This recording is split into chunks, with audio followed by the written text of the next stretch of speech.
Various malls have been targeted by armed robbers in brazen heists, especially of jewellery. In the latest incident, a group of 6 men allegedly robbed a jewellery store in Bryanston, Johannesburg. The aftermath of a robbery on Tuesday at Bryanston Jewellers in Johannesburg. An incident report details how the robbers entered the mall at different times, with 2 approaching the jewellery store at around 12 minutes past 11, pulling sledgehammers out of a trolley and smashing the display windows. The robbers grabbed the jewellery, fled the scene on foot, and fired shots at security guards as they were running towards a getaway car. Anti-crime activist Yusuf Abramji believes jewellery stores are the latest targets for criminals.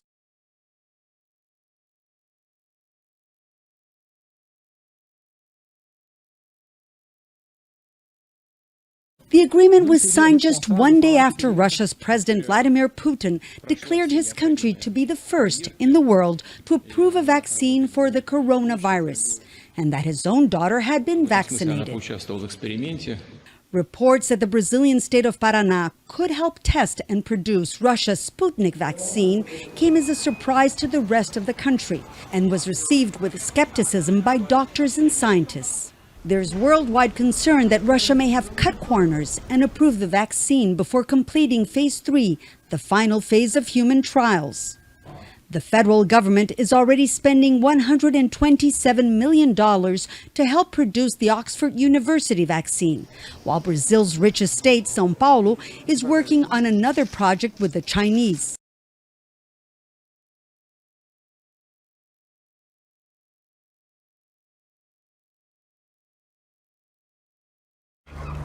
Good evening. Are we ready? Yeah. Read a statement. I won't be taking any questions for information. Today, British Transport Police were called to the line in Stonehaven, Aberdeenshire at 9:43 a.m. this morning following a report that a train travelling from Aberdeen to Glasgow Queen Street had derailed. Officers remain on scene this afternoon alongside the ambulance service, fire brigade and colleagues from Police Scotland. And a major incident operation has been underway. Very sadly, despite the best efforts of paramedics, we can confirm that 3 people have been pronounced dead at the scene. While formal identification is yet to take place, the driver of the train is very sadly believed to have died. His family have been informed and are being supported by specially trained family liaison officers. Officers are continuing to work to inform the families of other 2 people who sadly died. 6 people have been taken to hospital to be treated for injuries which thankfully are not believed to be serious.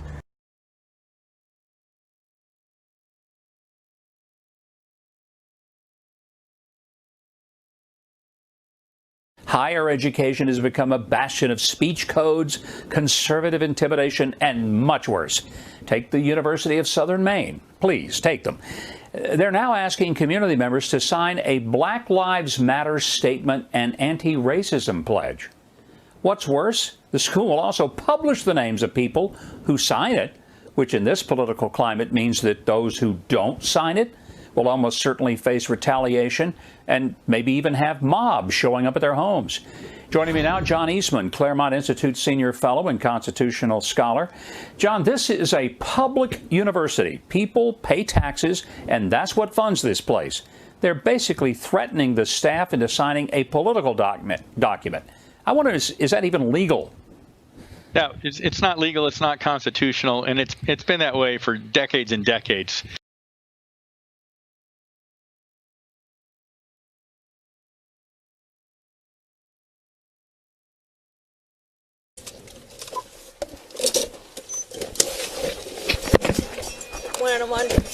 I'll be out with the mail stack on the tracks, trying to get him out.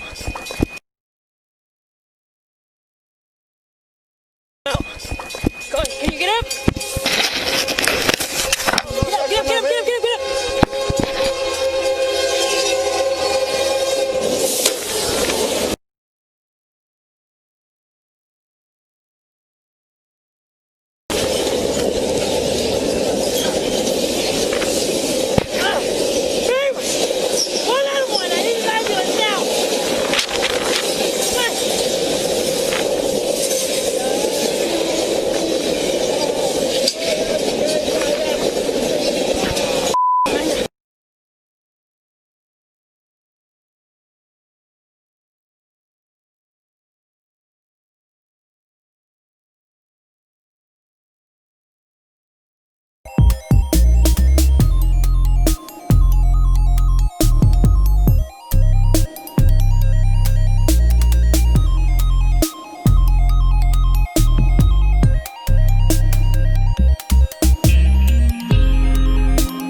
When freelance journalist Hopewell Shingono testifies in court on Thursday, members of the public and media will not be allowed inside.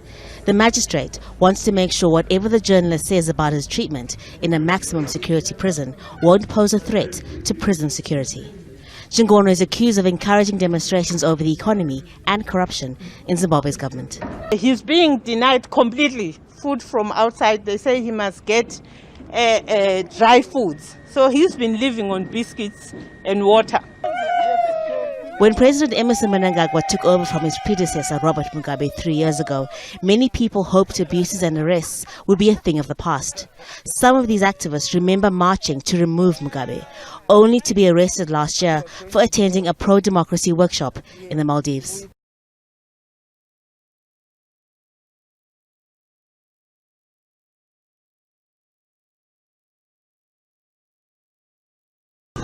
A diver makes a chance discovery. He comes across a drone that has fallen into the murky water.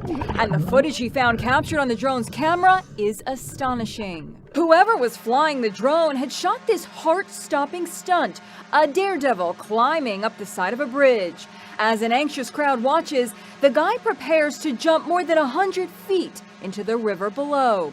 Then, the do-or-die moment. He plunges into the water. After 6 tense seconds, he bobs to the surface, apparently unharmed. Moments later, the drone somehow crashed into the water.